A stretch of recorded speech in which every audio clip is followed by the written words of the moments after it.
Selanjutnya di bagian ketiga ini kita melakukan pengoperasian boiler.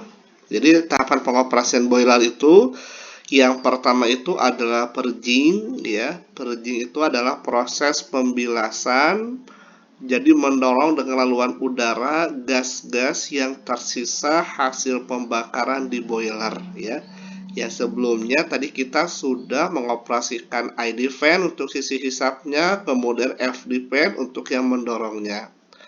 Nah, jadi sebelum boiler dioperasikan, kita harus membersihkan seluruh gas-gas yang tersisa, ya, yang berada di boiler yang bisa menyebabkan eksplosif, ya, atau ledakan. Nah, yang kedua tentunya adalah penyalaan, ya, penyalaan. Nah, penyalaan ini saat yang namanya boiler pertama kali di start, penyalaannya jelas menggunakan dia HSD, ya, high speed diesel atau LFO, liquid fuel oil. Nah, kemudian penyalaan, kemudian menaikkan temperatur dan tekanan. Jadi kita tinggal diatur menaikkan temperatur dan tekanan. 4. Warming up line, uap utama. Jadi kita warming. Pemanasannya itu kalau di kita ada yang di 57, ada yang menggunakan ada HP high pressure bypass system, kemudian ada LP bypass system juga. Kemudian selanjutnya pengawasan kinerja boiler. Yang keenam itu adalah shutdown. Oke. Nah, yang pertama itu adalah purging, ya. Jadi sebelum melakukan penyalaan awal boiler itu harus di-purging. Nah, tujuan dari purging adalah untuk membuang gas yang dapat terbakar, ya, combustible dari dalam boiler. Nah, gas yang dapat terbakar berada di dalam boiler itu berasal dari bahan bakar yang tidak terbakar. Nah, ketika boiler beroperasi itu akan pasti selalu ada resiko masuknya bahan bakar yang tidak terbakar ke dalam boiler. Nah, makanya untuk membersihkan gas-gas tersebut, artinya si boiler itu harus di-purging, ya. Nah, lamanya purging itu berkisar antara 3 sampai 5 menit. Nah, kalau di PLT Usuralaya, tempat saya itu unit 57 itu purgingnya itu sekitar 300 detik, ya, atau sekitar 5 menit. Oke, di teman-teman, kayak tugas yang kedua, berapa waktu purging di unitnya masing-masing, gitu. Kalau bisa ditampakkan dari DCS-nya, bisa kelihatan kan untuk waktu purgingnya berapa ada, ya. Kemudian, selain pada saat start boiler, nah pada waktu shutdown dan trip, boiler juga itu harus purging. Jadi sama ketika saat boiler mau stop pun, itu harus ada purging juga, pembilasan. Itu tujuannya supaya menghindari eksplosif dari sisa bahan bakar yang tidak terbakar. Nah, jadi cara melakukan purging itu adalah mengalirkan udara di boiler. Jadi mengalirkan udara di boiler dengan aliran di atas 30%.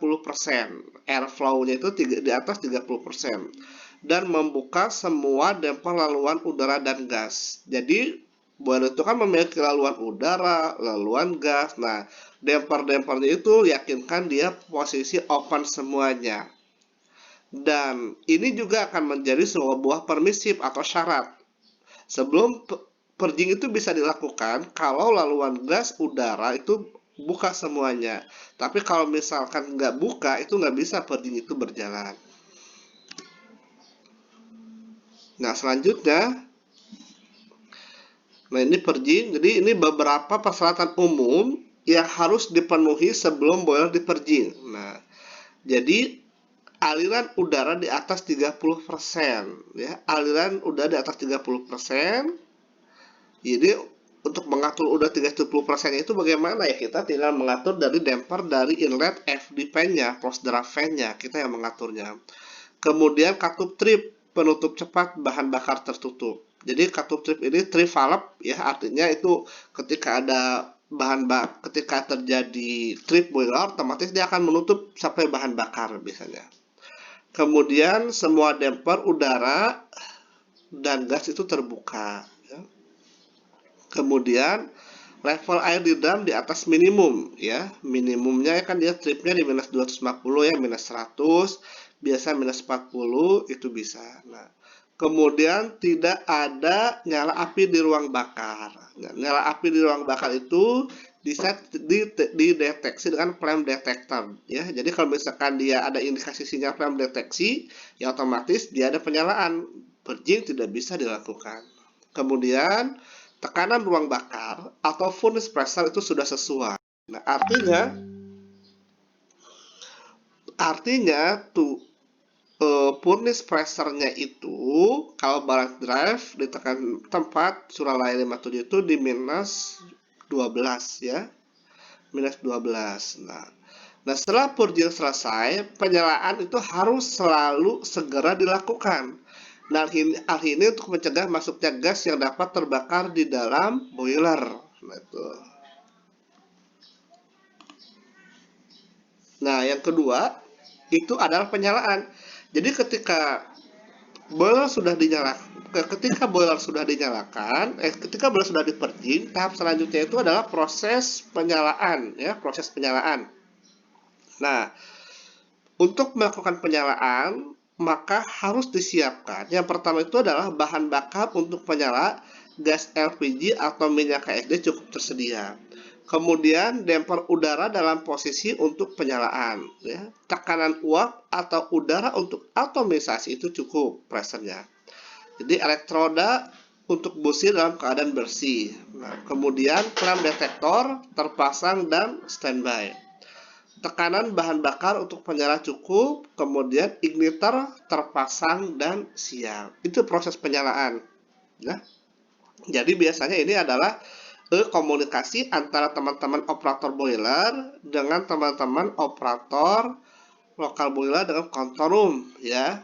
Jadi ketika saat kita membuka valve tri valve itu, supply minyaknya itu akan ada proteksi 5 menit. Jadi kalau misalkan 5 menit tidak ada penyalaan, itu boiler otomatis trip ya. Dia minta melakukan purging lagi. Tujuannya apa?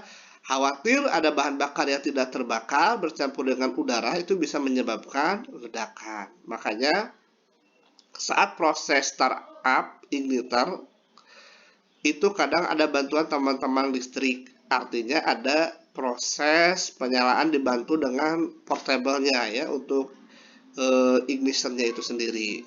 Nah, kemudian ada juga fasilitas untuk menjumper. Artinya ngejumper ini jadi sebetulnya di lokal itu kan tidak nyala. Sedang proses dibantu oleh teman-teman mekanik dan listrik supaya memenuhi syarat di control room harus ada penyalaan. Akhirnya jumper di lokal.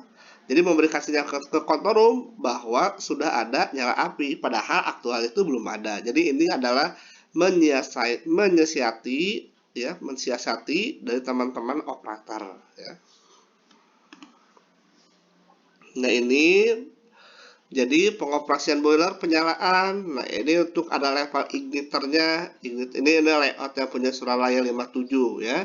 Jadi apabila purging telah selesai, maka penyalaan dapat dilakukan dengan membuka kartu penutup cepat bahan bakar ya, safety valve-nya itu, meng-on-kan igniter. Bila ada sinyal start maka nah ini igniter gun. Nah, ini lambangnya igniter. Ya, kalau misalkan ini sudah merah, ini artinya ini sebetulnya sudah nyala ya, sudah ada penyalaan. Kemudian busi mengeluarkan api. Nah, ini ignition-nya, ini adalah untuk ignition oil-nya, untuk HSD-nya, ini untuk proses atomisasinya.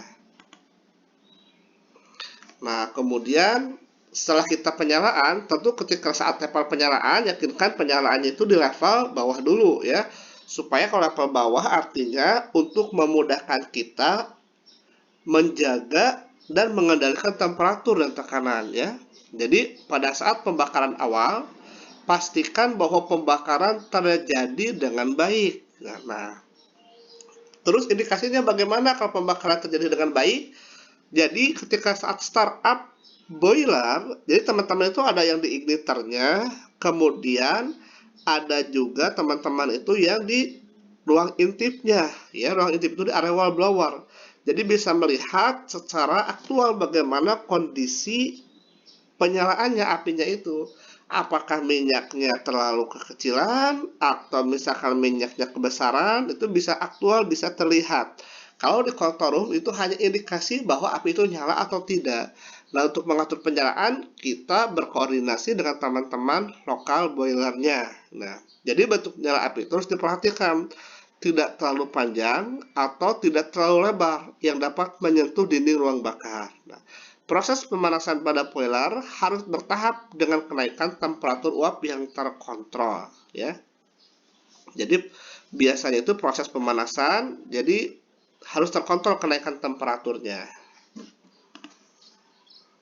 Nah, ini menaikkan temperatur dan tekanan. Nah, temperatur metal di boiler superheat harus secara kontinu dipantau dan dipertahankan pada batas-batas yang diizinkan, ya. Nah, biasanya itu di bawah 90 derajat Celcius ya per jamnya, ya, per jamnya. Ini adalah temperatur metal, heat juga harus diamati karena belum ada aliran uap masuk turbin. Jadi, atur kenaikan temperatur uap dengan mengatur aliran bahan bakar dan udara serta pembukaan drain atau blowdown-nya. Jadi itu. Jadi kalau misalkan kita ingin mempercepat, ya kita tinggal buka tambah aliran bahan bakarnya. Yang di sini aliran bahan bakar yang digunakan itu adalah HSD-nya. Nah, perbedaan temperatur metal drum juga harus diamati secara seksama. Jadi pengaturan kenaikan tekanan dan temperatur boiler dilakukan dengan mengatur pembakaran aliran bahan bakar dan banyaknya burner yang dioperasikan. Nah, jadi biasanya saat startup proses awal, terutama saat cold start, itu kan kita kenaikannya perlahan-lahan tuh dijaga. Makanya kita operasikan yang level bawah dulu, misalkan sisi misalkan depan sama belakangnya. Kemudian nanti bisa ditambahkan lagi level yang di atasnya. Nah, jadi bila pemanas udara dilengkapi dengan bypass, ya, buka dempernya dan ditutup sisi masuk pemanas udara sampai temperatur sisi dingin pemanas mencapai sekitar 105 derajat Celcius. Setelah itu tutup bypass dan buka tingkap sisi masuk. Nah, bila tekanan boiler telah mencapai 2 bar, ya, dan diperkirakan seluruh udara dikeluarkan, maka kartu venting drum itu dapat ditutup. Tadi kan sebelum saat proses startup awal, yang namanya venting dan drain itu kan posisinya itu kan open. Nah, ketika proses mencapai 2 bar, itu yakinkan harus dapat ditutup. Biasanya itu secara otomatis ketika di atas 2 bar, itu untuk venting dan drain itu otomatis dia nutup, ya. Selanjutnya, kita warming up line uap utama. Nah, bila terdapat akumulasi air pada dasar pipa uap dan air tersebut tidak di-drain, nah, maka begitu uap dialirkan ke pipa tersebut akan berbentuk gelombang atau riak air. Nah, karena kecepatan uap tinggi, maka riak air bergerak dengan kecepatan yang sama dengan air. Nah, makanya saat warming up itu artinya drain posisi open, kemudian terus dilewati di warming sampai drainnya itu terlihat bahwa sudah tidak ada airnya. Kalau misalkan dari sisi uapnya, berarti tinggal kita close aja, ya. Nah, bila air tersebut menjumpai penghalang atau hambatan seperti belokan, ia akan membentuk dan berbalik, tapi uapnya tidak. Nah, timbul gelombang-gelombang dan pendek yang menyebabkan water hammer, ya, kayak bersih gitu, ya, dan dapat menyebabkan kerusakan pada pipa-pipa boilernya. Nah, dalam warming up line utama, untuk menghindari terjadinya water hammer, sebelum mengalirkan uap pada pipa yang lebih dingin, maka yang pertama itu buka katup drain. Jadi drain yang uap yang akan dilalui, yakinkan dia sudah posisi open. Buka sedikit katup untuk pemanasan, atau bila tersedia bypass, buka katup bypassnya. Sementara katup utama tetap dalam kondisi tertutup untuk warming. Nah, bila air keluar semua dari pipa, tutup katup drainnya. Nah, tunggu hingga temperatur dan tekanan sesudah katup mendekati sama dengan temperatur dan tekanan sebelum katup. Buka penuh katup utamanya. Nah,